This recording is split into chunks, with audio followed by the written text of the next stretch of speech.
Assalamualaikum warahmatullahi wabarakatuh. Selamat siang semuanya.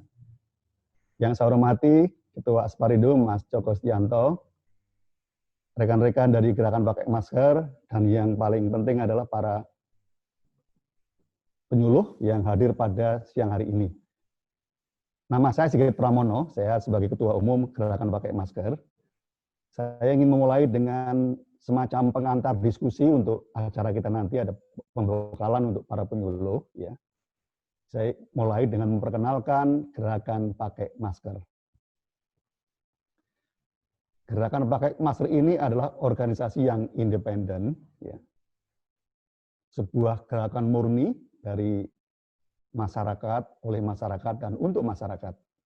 Gerakan ini terbuka untuk siapapun untuk bergabung. Ya, ini gerakan yang inklusif, jadi apapun latar belakang Anda boleh bergabung dengan kami. Gerakan ini adalah gerakan yang nirlaba, tidak mencari keuntungan. GPM juga adalah gerakan yang non-partisan, tidak berpolitik dan tidak terafiliasi dengan partai politik apapun. Nah, para pendirinya ini banyak sekali, ada 31 para pendiri, ada Bapak Agus Martowardoyo, mantan Menteri Keuangan, mantan Gubernur Bank Indonesia, ada Kiai Haji Mustafa Bisri, Gusmus, ada Ustadz Yusuf Mansur, ada Romo Muji Sutrisno, ada Gunawan Muhammad, ada Yeni Wahid, ada Rosan Roslani, Haryadi, B.S. Sukamdhani, banyak sekali. Ada Andi F. Noya, Peter Konta, dan banyak sekali tokoh-tokoh yang bergabung dengan Gerakan Pakai Masker. Untuk pengurusnya yang bahu-membahu menangani gerakan ini lebih banyak lagi. Ya, saya tidak menyebutkan satu persatu namanya, karena tiap hari juga bertambah yang ingin membantu kami. Kami ucapkan terima kasih kepada sahabat-sahabat semuanya yang telah berkenan untuk bergabung dengan Gerakan Pakai Masker. Isi dari Gerakan Pakai Masker adalah membantu masyarakat mewujudkan Indonesia yang memiliki kesadaran tinggi memakai masker secara benar sebagai kebiasaan dan perilaku sehari-hari untuk melindungi diri dan orang lain dari penularan COVID-19 dan siap menyongsong zaman normal baru pasca pandemi dengan memakai masker sebagai kewajiban perseorangan agar semua orang bisa bekerja, bersekolah, beribadah, dan melakukan kegiatan sosial budaya, termasuk juga kegiatan di pasar-pasar kita ini, dengan lebih percaya diri dan mendapatkan hasil yang maksimal. Mengapa pakai masker? Ini bahan lebih banyak untuk para penyuluh, ya. Nanti kami akan memberikan yang bahan khusus untuk para pedagangnya, ya. Intinya adalah memakai masker adalah sebuah upaya minimal yang harus dilakukan masyarakat untuk mencegah penularan virus corona, khususnya menyongsong masa pelonggaran PSBB, ya, maupun ketika memasuki zaman normal baru. Memakai masker dapat menurunkan risiko penularan dan tertular virus corona hingga 75%. Ya. Kemudian menggerakkan masyarakat untuk disiplin pakai masker jauh lebih murah daripada PSBB misalnya.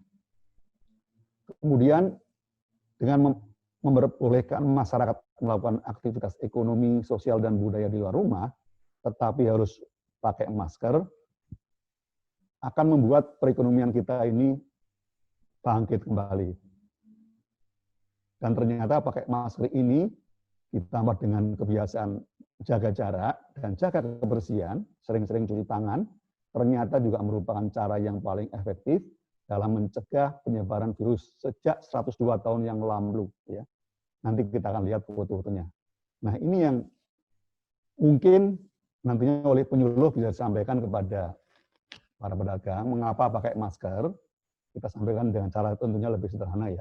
Memakai masker adalah sebuah keharusan seperti kita memakai pakaian. Malu kalau keluar rumah tidak pakai masker, rasanya seperti telanjang. Ya. Zaman normal lama itu tidak ada penyakit mematikan, ya.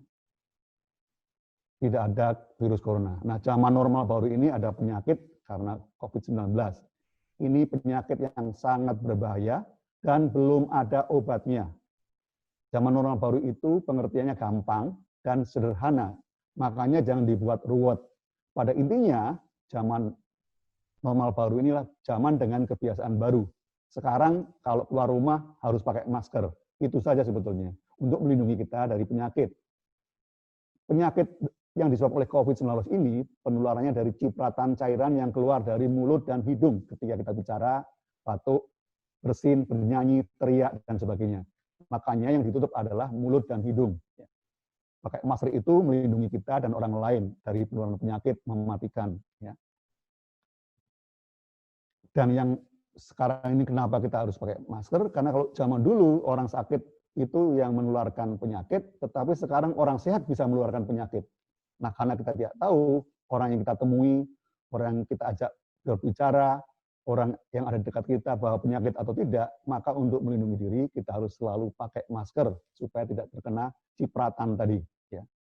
Pakai masker ditambah dengan penerapan jaga jarak dan jaga kebersihan atau cuci tangan, ini tadi saya katakan ini sudah merupakan cara yang paling ampuh untuk menangani penularan penyakit influenza sejak 102 tahun yang lalu. Ini gambar-gambarnya, ini ada di negara Inggris, di negara Australia, di Jepang, ya, dan di negara Eropa lainnya. Ini gambar-gambar ketika pandemi flu Spanyol tahun 1918. Semua orang sudah pakai masker. Maskernya juga bermacam-macam seperti sekarang juga. Orang juga waktu itu udah ada jaga jarak di rumah sakit juga, antara pasien diatur, ya, dan juga kerumunan juga diatur, ya, dan seterusnya. Ini ternyata sudah dilakukan ratusan tahun yang lampau. Dan ini untuk menegaskan tadi, kalau ada orang yang membawa virus corona yang kita tidak pernah tahu, yang namanya orang tanpa gejala, dia memakai masker, dan kita orang sehat memakai masker, risiko tertularnya hanya 1,5%. Jadi ini aman sekali. Nah, apa yang sudah dilakukan oleh gerakan pakai masker?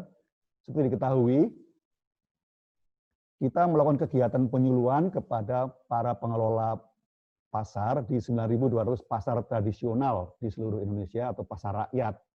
Kita sudah mulai dengan Jabodetabek dengan 277 pasar pada tanggal 24 Juni 2020. Ini adalah angkatan yang pertama. Hari ini, Selasa 7 Juli 2020, ini adalah angkatan yang kedua. Ya. Ini meliputi pasar sejabar, Banten, Jateng, dan DIY, di luar yang Bodetabek yang sudah ikut angkatan pertama. Ya. Kemudian, PUP ini dilakukan secara daring, dalam jaringan atau online, agar calon penyuluh yang berpartisipasi bisa lebih banyak. Karena kita harus bertindak cepat, karena kita sekarang berkejar-kejaran dengan penyebaran virus corona yang sangat cepat. Kita tahu setiap hari itu kita selalu mendapatkan berita yang memprihatinkan, di sana terkena infeksi lagi, tambah lagi yang positif corona dan seterusnya. Termasuk di pasar-pasar, ini juga masih ada berita yang pasar terpaksa harus ditutup. Kemudian ini dilakukan dengan cara daring karena kita ingin masih transisi PSBB, harus tetap jaga jarak. Setelah pembakalan ini untuk para penyuluh, diharapkan Anda semua dapat melakukan penyuluhan kepada para pedagang pasar. Kami memberikan bekal, sedangkan mengenai cara pelaksanaan di pasar-pasar diserahkan kepada Anda semua, karena Anda lebih tahu perilaku dari para pedagang pasar, dan Anda paling paham mereka. Kami malah tidak tahu. Ya, jadi ini kami tidak berpretensi untuk mengajari, tapi kami hanya memberikan bekal. Karena pada dasarnya Anda semua lebih tahu daripada kami. Nah, siapa sebetulnya yang bisa jadi penyuluh pasar? Tentu karena ini kita bekerja sama dengan Asparindo, kami berharap semua pengurus Asparindo, ya, dari ketua umumnya, Mas Joko juga melakukan, ya, pengurus yang lainnya, atau organisasi jenis itu bisa jadi penyuluh untuk para pedagang pasar. Para pengelola tentunya kewajiban pertama kepada mereka untuk kepala pasar itu juga dan jajarannya harus menjadi penyuluh. Kemudian semua lembaga, perusahaan, kelompok, perseorangan yang melakukan kegiatan di pasar tradisional seperti teman-teman kita dari unit pasar, mantri pasar, briling, ya, teman-teman dari BPR dan jajarannya, teman-teman dari Pegadaian dan jajarannya, anggota koperasi, yayasan, badan amil zakat, dan lain-lain. Pokoknya siapapun warga negara yang peduli terhadap kelangsungan hidup pasar rakyat ini bisa menjadi penyuluh pasar. Nah, apa yang diharapkan dari kegiatan pembekalan penyuluh pasar hari ini? Yang pertama, setelah Bapak Ibu semua mengikuti penyuluhan, kami berharap Bapak Ibu bisa meyakinkan para pedagang pasar di lingkungan Bapak Ibu sekalian bahwa memakai masker itu sehat karena dapat melindungi para pembeli, pelanggan, dan juga melindungi para pedagang pasar itu sendiri dari penularan virus maut corona. Yang pertama tadi sehat. Yang kedua, setelah mengikuti penyuluhan ini, seorang penyuluh pasar harus mampu meyakinkan para pedagang pasar di lingkungannya bahwa memakai masker itu cerdas, karena menguntungkan para pedagang itu sendiri. Tidak memakai masker itu bisa merugikan. Pakai masker sama dengan untung, tidak pakai masker sama dengan buntung atau rugi. Pembeli zaman sekarang juga memilih pedagang yang pakai masker karena mereka juga ingin keamanan. Ini buktinya di penelitian terakhir ya. Ini ternyata sekarang ini masyarakat sudah mulai was-was belanja di pasar rakyat ya. Sehingga mau tidak mau Bapak Ibu sekalian harus meyakinkan para pedagang nantinya bahwa mereka harus disiplin pakai masker. Karena 30% orang ini tidak khawatir, tapi yang khawatir itu sudah mendekati 70%. Mereka khawatir dengan belanja di pasar rakyat. Berikutnya. Nah, setelah mengikuti penyuluhan, seorang penyuluh pasar harus mampu meyakinkan para pedagang pasar di lingkungannya bahwa memakai masker itu wajib, karena ini peraturan pemerintah, peraturan pengelola pasar. Tidak pakai masker bisa diusir dan tidak boleh berdagang di pasar atau bahkan didenda nantinya.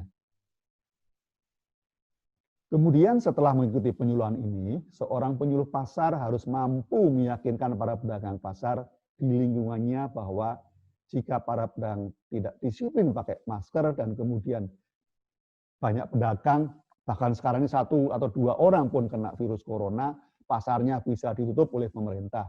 Dan jika itu yang terjadi, yang lebih besar adalah para pedagang sendiri. Ya. Ini contoh-contohnya pasar-pasar yang pernah ditutup di wilayah Jabodetabek. Ya. Ini ada Pasar Lontar, Kundang Dia, Petojo Enclek, ya, sampai Kelapa Gading, Kramat Jati, dan seterusnya. Jadi siapa yang rugi? Tentu para pedagang sendiri. Berikutnya ini contoh pasar di Jawa Barat dan Jawa Tengah yang ditutup karena ada pedagang yang tertular virus corona.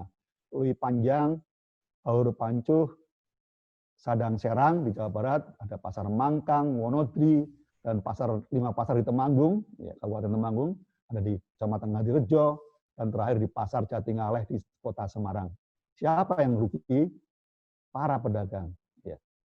Nah, Bapak Ibu sekalian, untuk hari ini nanti kita akan mendengarkan teman-teman kita dari Gerakan Pakai Masker, ada Dr. Pandu Riono, ya, ini beliau seorang ahli epidemiologi, kemudian ada Dr. Sugeng Ibrahim, spesialis biomedik, dan Dr. Kris Hananta, dan dibantu nanti kalau memang diperlukan ada Dr. Nanden Sobarna, ada Pak Cito Karsilo, ada Pak Adioso, dan teman-teman yang lain dari Gerakan Pakai Masker. Ya. Saya ingin mengucapkan terima kasih kepada Direksi Bank Rakyat Indonesia dan jajarannya yang telah mendukung kegiatan ini, kepada Ketua Umum Asparindo dan jajarannya, kepada seluruh pengelola pasar se-Jabar, Banten, Jateng, dan DIY, dan juga tentunya kepada seluruh peserta yang hadir pada acara pada hari ini. Dan saya ingin mengucapkan terima kasih kepada para sahabat saya, para penyuluh, dan semua sahabat dari Gerakan Pakai Masker. Selamat mengikuti pembekalan untuk penyuluh pasar. Sekali lagi, kami hanya memberikan bekal. Setelahnya adalah Ibu Bapak sekalian menjadi penyuluh pasar yang lebih ahli memahami dari para pedagang pasar.